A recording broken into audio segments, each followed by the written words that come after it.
Hello friends, income tax के cases की series में आज जो केस हम लोग डिस्कस करेंगे उस केस का नाम है निर्मला मुरली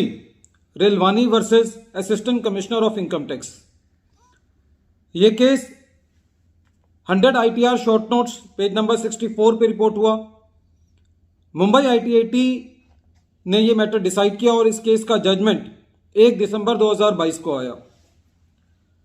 इस केस के अंदर एसएससी ने अपना फॉरेन टैक्स क्रेडिट क्लेम किया था। एसएससी ने अपने इनकम टैक्स की रिटर्न रिवाइज की थी और रिवाइज करने के बाद एसएससी ने फॉर्म 67 फाइल किया और फॉरेन टैक्स क्रेडिट को क्लेम किया। जो रिटर्न रिवाइज की जाती है वो सेक्शन 139 सबसेक्शन 5 में की जाती है। जब सीपीसी ने ये रिटर्न प्रोसेस की तो सीपीसी ने सेक्शन 143 सबसेक्शन 1 के अंदर एसएससी को इंटीमेशन ये भेजा कि एसएससी ने फॉर्म 67 रिटर्न फाइलिंग की डेट तक, जो कि सेक्शन 139 सबसेक्शन 1 के अंदर प्रेस्क्राइब होती है, उस डेट तक फॉर्म 67 फाइल नहीं किया है, इसलिए एसएससी को फॉरेन टैक्स क्रेडिट नहीं दिया जा सकता। एसएससी इस सेक्शन 143 सबसेक्शन 1 के अगेंस्ट जो है वो सीआईटी अपील के पास गया और सीआईटी अपील ने भी जो सेक्शन 143 सबसेक्शन 1 का इंटीमेशन था उसको अपील रखा और ये कहा कि जो फॉर्म 67 है वो सेक्शन 139 सबसेक्शन 1 के अंदर जो रिटर्न फाइलिंग का टाइम है उस टाइम तक यदि फाइल नहीं किया जाता तो एसएससी को फॉरेन टैक्स क्रेडिट का बेनिफिट नहीं दिया जा सकता। उनका यह कहना था कि जो फॉर्म 67 है वो income tax rules 128 sub rule 9 के मुताबिक रिटर्न फाइलिंग की डेट तक फाइल हो जाए तो फॉरेन टैक्स क्रेडिट मिलेगा, वरना नहीं मिलेगा।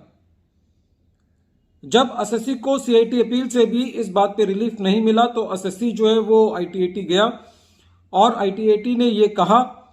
कि यदि एसएससी ने अपना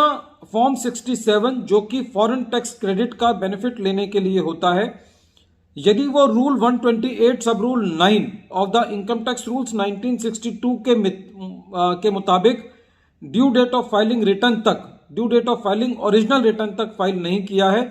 तो खाली इस वजह से एसएससी को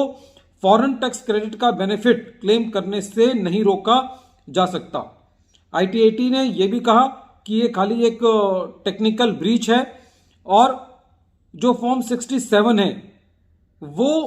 एक प्रोसीजरल लॉ है, वो एक सब्सटेंशियल लॉ नहीं है, इसलिए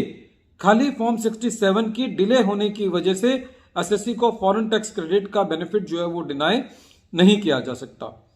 फ्रेंड्स, ये केस बहुत इंपॉर्टेंट है क्योंकि काफ़ी सारे केसेस में ऐसा हुआ है जहां देखा गया है कि बहुत सारे एसएससी ऐसे हैं जिनको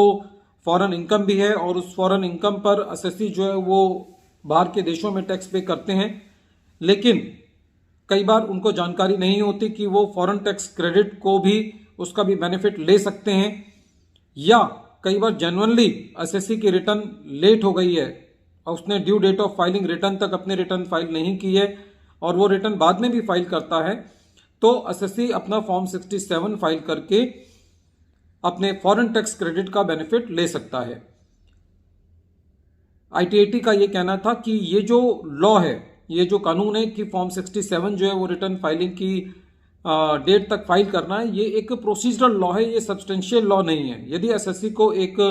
राइट कन्फर किया है इनकम टैक्स एक्ट ने, कानून ने, तो वो खाली राइट को एक टेक्निकल ब्रीच की वजह से डिनाई नहीं किया जा सकता। फ्रेंड्स, आज के टाइम में ये बहुत देखने को मिलता है कि काफ़ी सारे केसेस के अंदर जहां पे एसएससी को कोई ऑडिट रिपोर्ट फाइल करनी होती है या इनकम टैक्स की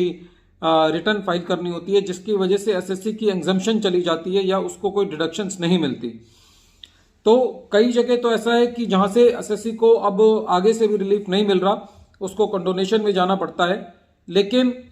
यदि सपोज करो ऐसी कभी कोई परिस्थिति होती है कि एसएससी को बाद में पता चलता है कि उसको फॉर्म 67 भरना है, तो एसएससी साथ की साथ एक कंडोनेशन की एप्लीकेशन भी एसएससी को लगा देनी चाहिए, क्योंकि ऐसा करने से